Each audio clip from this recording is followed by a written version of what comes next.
Hey guys, hope everything's going well. You guys know the drill. Smash the like button, subscribe if you haven't, and comment down below. All right, I hope all of you guys in the US have had a nice 4th of July. It's pretty great weather down here.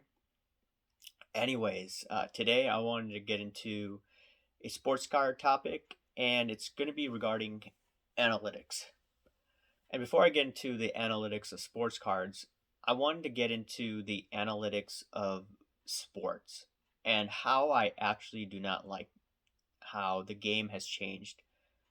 So, for those that don't know, analytics started to take a hold in this not card market, but in the sports industry when Billy Bean worked with a few of his buddies at the Oakland Athletics. As you know, they're a small based market, and the only way they thought they could compete against the big market teams such as the Yankees, the Red Sox, and some of the teams out on the West Coast in California is if they came up with ways to find players that no one else was looking at.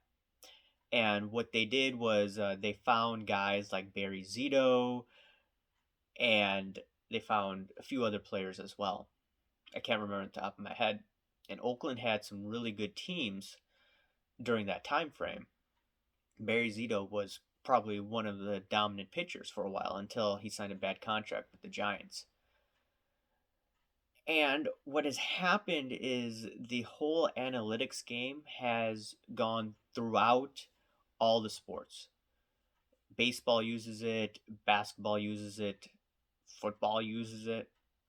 And in my opinion, people are using analytics too much and it's negatively impacting the game. I'll give you a few examples. If you remember this year, the Packers were facing the Tampa Bay Buccaneers. Instead of going for it on 4th down, it was, I think, on the 8-yard line of Tampa Bay with less than 2 minutes to go. And you had Aaron Rodgers, a 3-time MVP. The coach, LaFleur, decided to kick the field goal because the analytics probably showed it was much more convenient to probably get the ball back, stop the team on defense, and then you could score a potential touchdown. Instead, what ended up happening was, okay, Green Bay got the field goal. Then what happened was they gave Tom Brady the ball, which is probably the dumbest thing ever. And Tom Brady, ran out the clock. They won the game. So what could have ended up happening was if they didn't use analytics, if they just used a little bit of common sense, they would have tried to go for it with your MVP quarterback. If you want to look at another example, you want to look at Tampa Bay last year in the World Series of Blake Snell. Blake Snell was dominating that game. I think he had 5 innings under his belt for the Tampa Bay team. And what happened was the Dodgers, they couldn't hit off of him. He only had 73 pitches. And the manager decided to take him out. What happened after the manager took him out? The team just started hitting like crazy. The Dodgers started getting runs. They won 3-1. And analytics showed taking Blake Snell out was probably the most convenient thing to do because, hey, the team has seen Blake Snell a few times. If you get a bullpen pitcher, they're going to stop the Dodgers because Tampa Bay has such a good bullpen. But guess what? Analytics could not show the fact that these individuals were much more relaxed than Dodgers, and they started to feel more comfortable. They weren't as tense, and they started to score some runs. So those are two examples in the last year. I could go on. For instance, in terms of the Chicago Bulls here, Tim Thibodeau was a really good coach over a decade ago with the Chicago Bulls. He had the most winningest record compared to any other coach after Phil Jackson. And he had a lot of tension with Paxson and Gar Forman and Reinsdorf because he did not listen. He basically told them to F off. And what happened was, I think it was 2012, Thibodeau he does not like analytics. And he told the team and the other coaches around him they wanted Draymond Green, who's now on the Golden State Warriors. Just imagine if the Chicago Bulls had drafted Draymond Green. They would have D Rose, they would have Luol Deng, they would have had Joakim Noah, and then Jimmy Buckets, aka Jimmy Butler. Just imagine how great that team would have been. They could have probably gone to the NBA Finals if they had Draymond Green. And Thibodeau did not use analytics.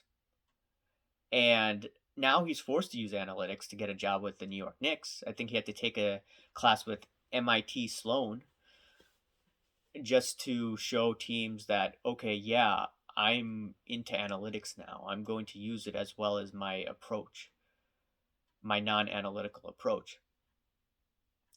So, what am I trying to get at here? Is that analytics, when used too much, it negatively impacts the game.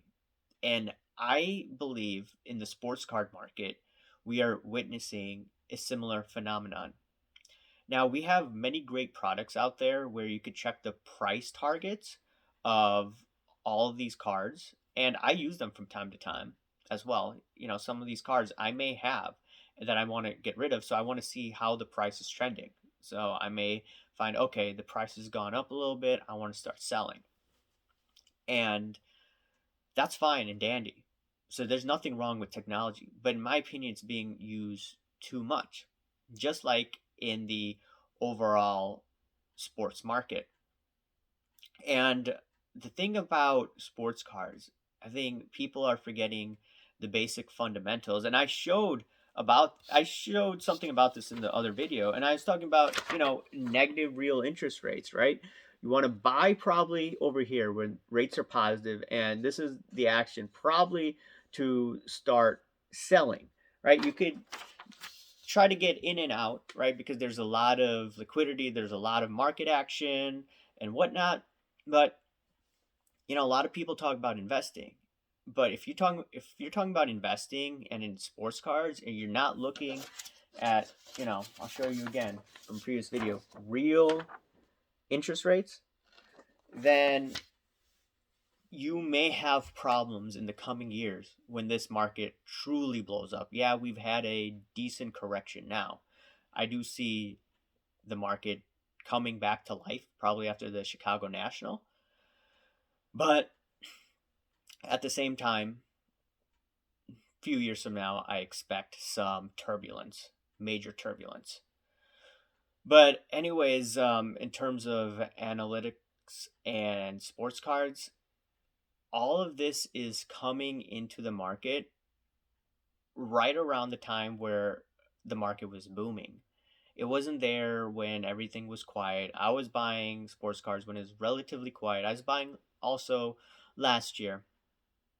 And at the same time, these all these tools started to pop up when everything's hot, not when everything's down. And the data was there on PWCC. Anyone could have looked at the data. Anyone could have taken the data, put in an Excel graph, and made the graphs themselves.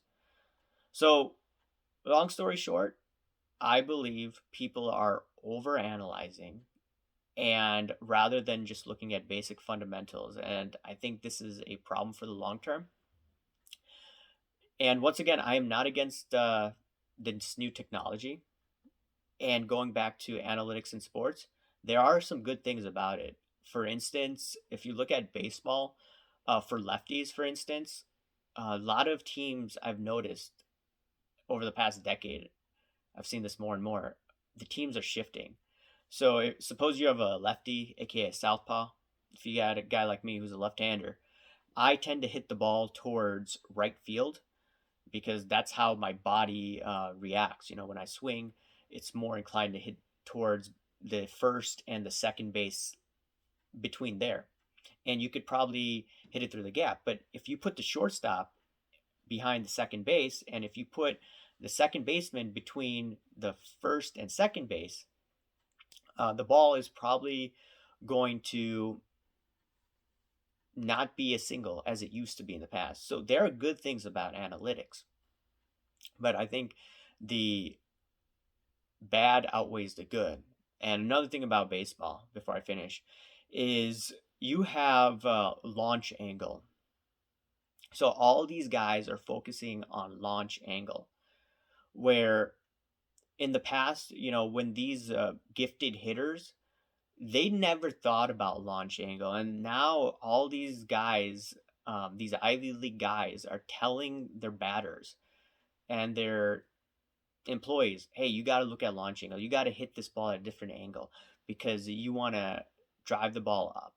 And as a result, what's going on is the game is getting much worse. People are striking out more. Yes, you may get more home runs, but that's at the expense of the game. And Gary Sheffield says that he doesn't like the game anymore because people are striking out too much. And I think he was taking a hit towards Aaron Judge, that he strikes out too much.